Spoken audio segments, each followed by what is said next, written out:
Hey there, Susan Winter coming to you, answering your questions. This one's a good one. Is it true you can't love anybody else until you love yourself? I really enjoy getting questions that are complex like this, and I relish the time I'm in a public speaking environment and somebody raises their hand and asks me one where I think, oh man, that one's tricky. And this one is tricky. This writer has 3 more prongs to this question that are fabulous. So if you're wondering if you have to love yourself first before you get love, before you have love, before you can love, listen up. This is from Amber, and Amber, thank you so much. Amber writes, "Hi, Susan.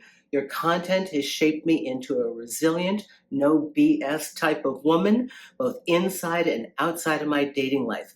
Thank you!" Exclamation point in cap letters. I love this, Amber. Thank you so much. I really hope you catch this video or this podcast audio play, because this is really important. I want to make sure you get it. By the way, when I do one of the question and answers and I answer you, I do email you. So please, if you've written in, give me a legitimate email so that you read it and look for your spam. Okay. What I'd love to hear your input on is the old adage, you can't love someone else until you love yourself. 1, how do you know if you truly love yourself? 2, how do you know if a potential romantic partner also loves themselves? And 3, where's the line between narcissism and self-love? Oh, God almighty. Okay. I got to start one at a time.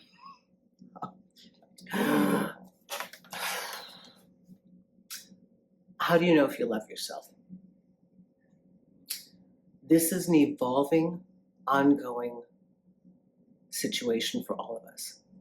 This is more a question of undoing the layers of programming and messaging from society and from parents and from kids in middle school and everything else, and coming to be okay with ourselves.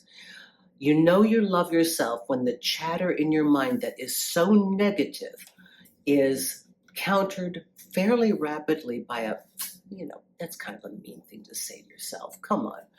Or is it true? When you start to have the positive thoughts, kind of like, cognitive behavioral therapy, when that starts to come into play, you know you love yourself when you are in agreement with the choices you've made.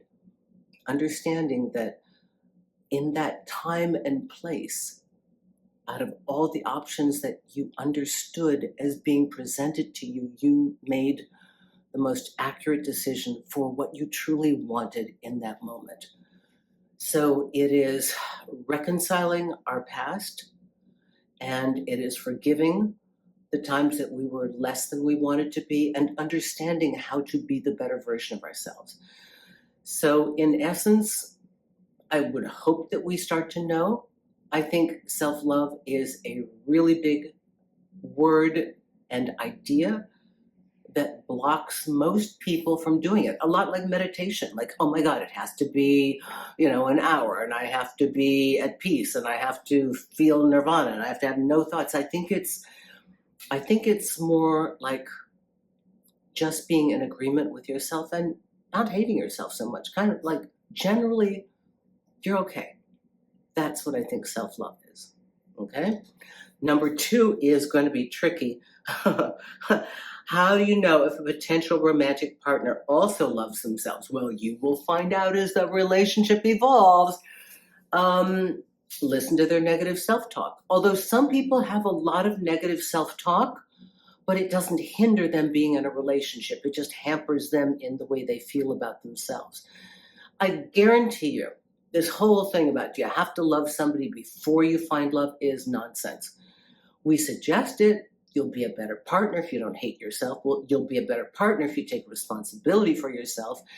You'll be a better partner if you're clear, but we can never qualify what you're pulling in on the other side, because you won't know until you're literally in a relationship with this person and it plays out.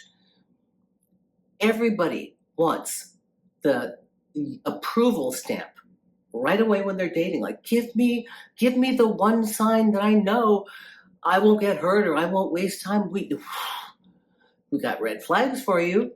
You might see them and notice them, but there is no formula yet that can say, yes, this one is perfect for you, approved.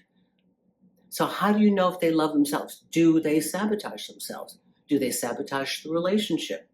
Are they open to real dialogue and communication with you? Do they seem like a thoughtful, caring person?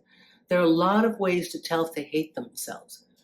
And sometimes it's, do they have, let's say it could be pain, masking pain, but do they have an addiction that they know about and they just keep going? I understand addiction is a heavy, heavy monkey on your back, and it's covering pain and it's a coping mechanism. But if they realize that it's hurting themselves and they don't care to fix it because they kind of have no more will to try anymore, they don't care enough about themselves. And if they're in that place, what a luxury to even consider somebody else. Are they deep in survival mode? Nobody talks about this, but I've worked with a lot of people that evidently their partner is just trying to get by. The idea of committing yourself and loving somebody else is just, it's too big a burden, which leads me into this very last statement here. And it says, what's the line between narcissism and self-love? Okay. So a narcissist will rarely blame themselves.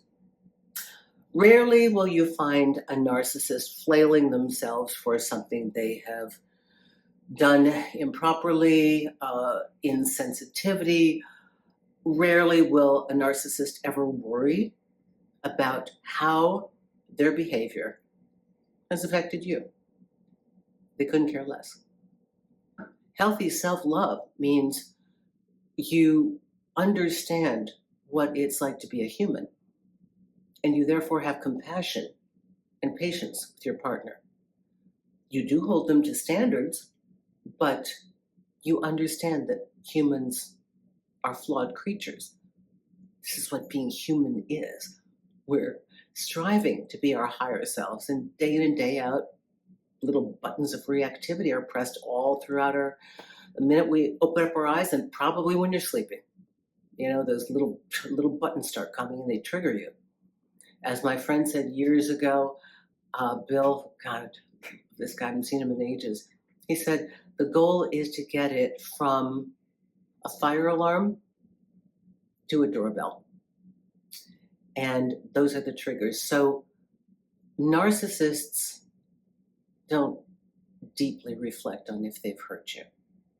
And if they do have an apology, it's very much perfunctory, and it's like because you've had to bring it up. And they're like, oh, I would never hurt you. I would never do that. On to the next. You're not going to see any real, oh my God, what can I do? Explain how that happened so I don't do that. Give me the step. What did you see? Let me look at it. Let me assess it for myself. So self-love just means that you have seen all sides of yourself, right? And when we are able to look at all different sides of ourselves, we have a greater understanding of human nature. This is why if anything I've ever said or done over the many years I've been in this business resonates for you, I guarantee you, all I do is watch human behavior. And humans have patterns. Even the irregularities that look like anomalies have their own patterns. And humans react a certain way. And a kind person who's generally pretty well dispositioned and sorted with themselves will have generally kind and thoughtful behavior with you. It's as simple as that.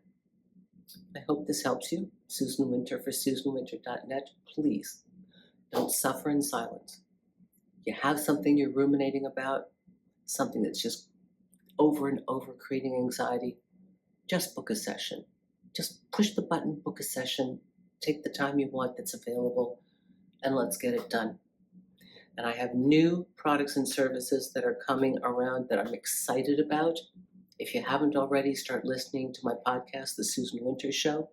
Remember, your questions are on the last page, the contact page, underneath media. You're going to see a question box. You're not sure where I'm going to answer it. It could be on the podcast. It could be an email. So don't give me a bogus email. It could be on a video. Okay? But if your question is urgent, book a session. And for all of you, take a look at the dating games guide, plus older women and younger men. A lot of these, this is the best of the best. And this is where AI is wonderful, because out of the thousands of videos I have, if you're like, okay, what does Susan say about this thing? You just put in a keyword, you say it, you type it. Multiple languages are offered. It'll take you to the direct moment that I talk about that thing. Saves you a lot of time. And the app is free. You put it in your back pocket, and the expense for the library is so minimal. So thank you, everybody, for joining me. If you like the show, subscribe, please, and stay in touch with me. Take care.